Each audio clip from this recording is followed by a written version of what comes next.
உங்களுடைய மனசுல பெரிய வலு பலம். விவேகானந்தர் எது வாழ்க்கை எது மரணம்னு சொல்றார். தன்னம்பிக்கையும் தைரியமுமே வாழ்க்கைன்றார். அதுதான் வீரம்ன்றார். வீரமற்ற கோழைத்தனம் மரணம்ன்றார். இட்ஸ் டெத் அப்படின்றார். அப்ப வாழ்க்கையில சந்திக்கக்கூடிய ஒவ்வொரு பிரச்சனைகளையும் துணிச்சலாக எதிர்கொள்ள வேண்டிய தேவை இருக்கு.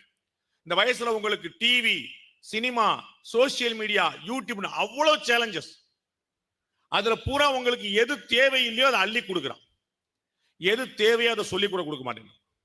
அப்ப அதை தாண்டி ஒரு 2 வருஷம் கஷ்டப்பட்டு மனதை செலுத்தி போக்கஸ் பண்ணி உங்களுடைய படிப்புலையும் உங்களுடைய எதிர்காலத்திலையும் நாளைக்கு நான் என்னவா வரப்போறேங்கிற கொஞ்சம் கவனம் செலுத்தினா அந்த விவேகானந்தர் கண்ட இளைஞனாக நீங்கள் மாற முடியும். உங்கள் அவரை தான் எதிர்பார்க்கிறார். நீ ஜெயிக்கணும் எதிர்பார்க்கிறார்.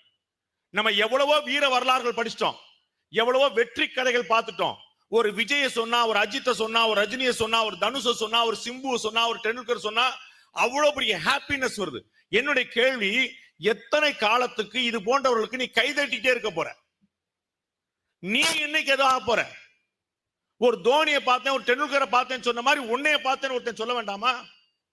உன்னுடைய பள்ளியில, உன்னுடைய கல்லூரியில, உன்னுடைய வட்டத்துல, உன்னுடைய விளையாட்டுல, உன்னுடைய படிப்புல நம்பர் 1 இவன் தான் சொல்ல வேண்டாமா? நீ ஒரு ஸ்டார் ஆக வேண்டாமா? சினிமால காசு கொடுத்து, உன் கையில காசு கொடுத்து முதல் நாள் முதல் ஷோ போய் பார்த்துட்டு அவர்கள் கைதட்டி சூப்பர் ஓகே, கைதட்டி முடிச்சு வீட்டுக்கு போகும்போது தயவு செய்து யோசி, நான் எப்ப கைதட்டு வாங்குறதுன்னு.